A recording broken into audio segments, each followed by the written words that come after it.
اعوذ باللہ من الشیطان الرجیم بسم اللہ الرحمن الرحیم هو السمیع العلیم هو الغفور الرحیم هو التواب الرحیم اللہم صلی علی محمد وعلی آل محمد۔ دربار امام زادہ عبداللہ شاہ لشتر غازی بابا پاکستان سے السلام علیکم ورحمۃ اللہ وبرکاتہ۔ لوگ پوچھتے ہیں صدقہ کیسے کریں؟ بہت آسان سی ڈیفینیشن ہے۔ صدقہ آپ کو مصیبت کے حساب سے کرنا چاہیے۔ مصیبت کا میگنیٹیوڈ جتنا شدت کا ہے آپ کو صدقہ ویسا ہی کرنا چاہیے۔ یعنی اس کا آسان سا پرنسپل یہ ہے کہ اگر آپ کے اوپر جان پر مصیبت یا بیماری یا ایکسیڈنٹ آیا ہے تو آپ 2 چھوارے دے کر صدقہ نہ کیجیے۔ آپ کو اگر بھوک لگی ہے، آپ کے پاس اچھے کھانے کے پیسے ہیں، اچھے کھانا برداشت کرنے کے بل برداشت کرنے کے پیسے ہیں، تو اگر میں آپ کو بھوک لگی ہے اور آپ کو 2 چھوارے دے دوں آپ کو کیسا لگے گا؟ یہی پرنسپل مصیبت کا ہے۔ اگر آپ کے اوپر جان کی مصیبت آئی ہے تو آپ 2 چھوارے 2 نیمو یا 2 کریلے نہیں دیں گے، آپ اسی مصیبت کے کیلیبر کا صدقہ کریں گے۔ اسی لیے میں کہتا ہوں جان پر آئی ہوئی مصیبت کا صدقہ جان سے دینا چاہیے۔ آپ کی استطاعت میں دیسی مرغی ہے، بکرا ہے، اسی طرح آپ اونٹ ہے، آپ جان کا صدقہ کریں۔ دربار امام زادہ جائیں، عبداللہ شاہ غازی کے دربار پر مستحقین میں تقسیم کر دیں۔ آپ کسی اور کنٹری میں سید کے دربار جائیں، تقسیم کر دیں۔ بہترین طریقہ جان کی مصیبت کو ٹالنے کا ہے، کیونکہ ہمارے پیارے نبی حضور علیہ الصلوۃ والسلام علیہ وسلم کی حدیث مبارکہ ہے کہ اگر تمہارے لیے موت کا پروانہ بھیج دیا گیا ہے نا، اور اگر اسے کوئی چیز ریٹرن کر سکتی ہے تو کیا میں نہ بتاؤں تمہیں کہ وہ صدقہ ہے۔ اسی طرح آپ کی بیٹی رخصت ہو رہی ہے، آپ کسی نئی چیز کی بنیاد رکھ رہے ہیں، آپ کے بچے گھر سے باہر ملک سے باہر پڑھنے جا رہے ہیں، آپ کسی نئے عزم کا اس وقت جو ہے مونیومنٹل بنیاد رکھنے کے لیے جا رہے ہیں، کسی نظریے کی، کسی ہوٹل کی، کوئی آپ سوشل ورک کرنے کے لیے جا رہے ہیں، آپ کوئی بڑا کام میگنیٹیوڈ کرنے جا رہے ہیں، اس کی ابتدا صدقے سے کریں۔ یہاں تک کہ اگر آپ ملک چھوڑ کر جا رہے ہیں، آپ ہجرت کر رہے ہیں، آپ گھر نیا لے رہے ہیں، کرائے پر جا رہے ہیں، خرید رہے ہیں، پرچیزنگ کر رہے ہیں، صدقے سے سٹارٹ کیجئے، تاکہ جانیں جو وہاں موو ان ہو رہی ہیں، جانیں جو سفر کر رہی ہیں، جانیں جو ٹریول کر رہی ہیں، ان کے اوپر سے وہ چیز چھٹ سکے۔ اچھا، اس کے بعد آئیں گے ہم صدقات کی اور اقسام۔ اب صدقہ آپ 2 روپے سے بھی کر سکتے ہیں، 10 روپے سے بھی کر سکتے ہیں۔ یہاں تک کہ آپ کہیں نکلنے جا رہے ہیں اور آپ نے 100 روپے 50 روپے بھی اللہ کی راہ میں کسی مستحق کو دے دیے تو آپ نے اس دن کی اس راستے میں آنے والی مصیبتوں کو راستے سے ہٹا دیا۔ اس لیے میں سجیسٹ کرتا ہوں چاہے آپ سفر کسی کا بھی دور کا قریب کر رہے ہوں، آپ روزانہ گھر سے نکلیں، کام پر نکلیں، 5 روپے 10 روپے کسی مستحق کو سب سے پہلے دے کر نکلیں۔ آپ کا وہ دن، وہ راستہ، گھر واپسی جس جگہ آپ نے صدقہ دیا ہے اس جگہ تک واپس آپ کو غازی کی جوتیوں کے صدقے خیر و عافیت سے لے آئے گا۔ اس کے علاوہ آپ کے جو ڈیسیزڈ اب اس دنیا میں نہیں ہیں، آپ ان کے لیے کس طرح خیرات کر سکتے ہیں، ان کے لیے کس طرح صدقات کر سکتے ہیں۔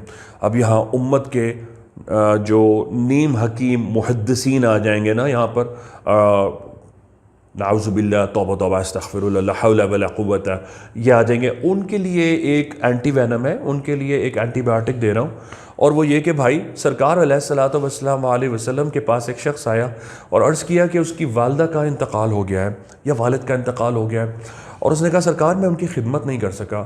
تو ہمارے پیارے نبی نے اس کو 3 چیزیں سجیسٹ کی، کسی مسجد کی اینٹ لگا دو، کسی مستحق کو سواری لے دو، یا پھر کسی جگہ کنواں کھدوا دو۔ جب تک لوگ وہاں سے پانی پیتے رہیں گے، پانی لیتے رہیں گے، وہاں لوگ نماز پڑھتے رہیں گے، وہ سواری سے مزدوری حاصل کرتا رہے گا، تیری ماں اور تیرے باپ کو اس کا صدقہ پہنچتا رہے گا، اس کا احسان پہنچتا رہے گا۔ اتنا آسان پرنسپل ہے، لیکن ہم کرتے کیا ہیں؟ ہم اپنی نیگلیجنس میں فوراً نیم عالم بننا شروع ہو جاتے ہیں۔ اچھا، اب آپ کے والدین، پیرنٹس، آپ کے بلاوڈ اس دنیا میں اگر نہیں ہیں، یہ جج کیجئے، یہ کیلکولیٹ کیجئے ان کو کیا پسند تھا۔ وہ کھیر بہت شوق سے کھاتے تھے، کھیر منگائے، فاتحہ پڑھیں، غازی بابا جائے، تقسیم کر دیں۔ ان کو وائٹ کلر بہت پسند تھا، ان کو بلو کلر بہت پسند تھا، آپ اسی کا جوڑا منگوائیں، انہی کے سائز کا کوئی پرسن ڈھونڈیں جس ایج میں ان کی ڈیتھ ہوئی ہے، 48 سال کی عمر میں ہوئی ہے، 48 سال کے کسی شخص کو دیکھیں، عورت ہے تو عورت کو دیکھیں دربار پر، ان کو وہ جوڑا دے دیں 40 ڈیز کے اندر اندر انشاءاللہ، ورنہ جلد از جلد آپ ان کو خواب میں وہی جوڑا یا وہی نیاز کرتے ہوئے کھاتے ہوئے خواب میں دیکھیں گے تاکہ آپ کو ذہنی طور پر اللہ پاک جسٹیفائی فرما دیں کہ تیری نیاز اللہ پاک نے قبول کر دی۔ اس کے علاوہ جن کے پیرنٹس اس دنیا میں نہیں ہیں، جن کا یہ پیارے اس دنیا میں نہیں ہیں، میں ان کو کہتا ہوں کہ جب ان کی برسی آئے تو ان کی برسی پہ سید کے دربار جا کر ان کے سائز کا جوڑا، چپل اور ایک صافہ اور ایک چھڑی ضرور دے دیں۔ جب تک کوئی مولوی صاحب، کوئی امام صاحب مسجد کے، امام بارگاہ کے وہ خدمت بجا لاتے رہیں گے، وہاں کی نماز کا، اس جوڑوں کا، اس نماز کا، اس مناجات کا، اس عزاداری کا ثواب آپ کے پیرنٹس کو جاتا رہے گا۔ اس کے علاوہ خصوصاً جس کسی کو پیر کی انجری ہوئی ہے، میں سجیسٹ کرتا ہوں کہ ان کو جوتے سے صدقہ کرنا چاہیے۔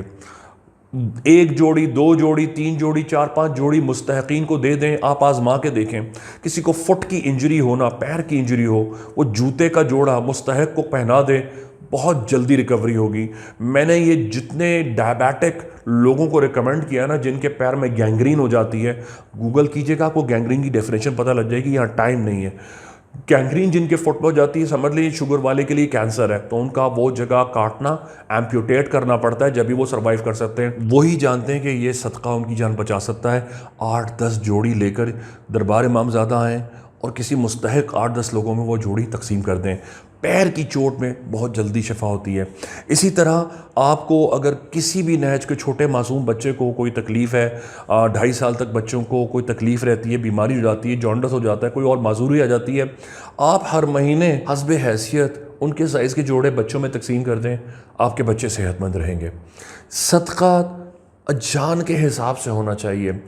اب اگر کسی کو جان کا صدقہ کرنے کی استطاعت حیثیت نہیں ہے، میں دربار میں بھی پیشنٹس کو بتاتا ہوں، 1 جوڑی جنگلی کبوتر لیں، آپ زندگی کے کسی شہر میں سید کے دربار جائیں، آزاد کر دیں۔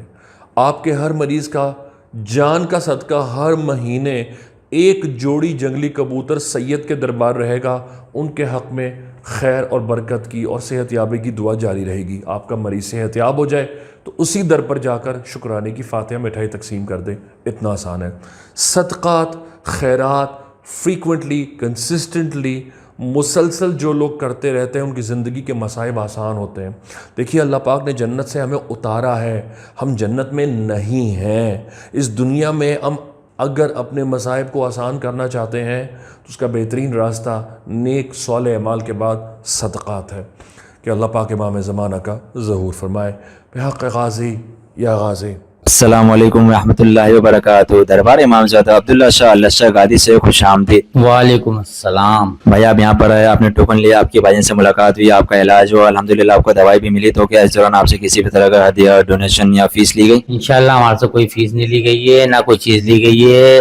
میں تو آج پہلی دفعہ آیا ہوں۔ ماشاءاللہ والدہ میری 12 سال سے یہاں آ رہی ہیں، اور 12 سال سے کم 15 دفعہ میں والدہ کے ساتھ آ چکا ہوں، بائک پہ، کبھی کار میں، کبھی کسی چیز پہ۔ ماشاءاللہ ہر چیز میں پورے ہیں۔ دوسری بات یہ کھانے پینے کا ہر چیز کا انتظام کرا جاتا ہے۔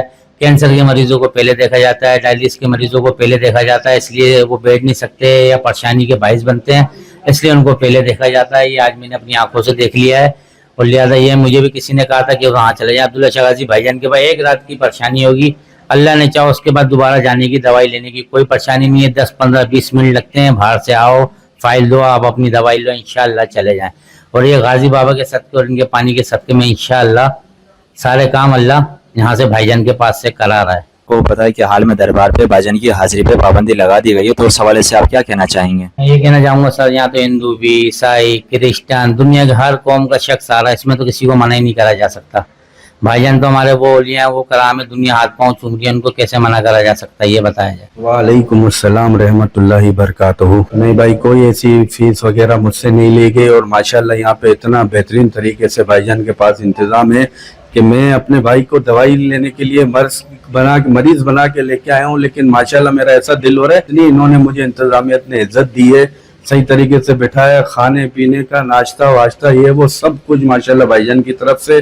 مجھے تو اتنا مزہ آ رہا ہے کہ گھر پہ جانے کا دل نہیں ہو رہا۔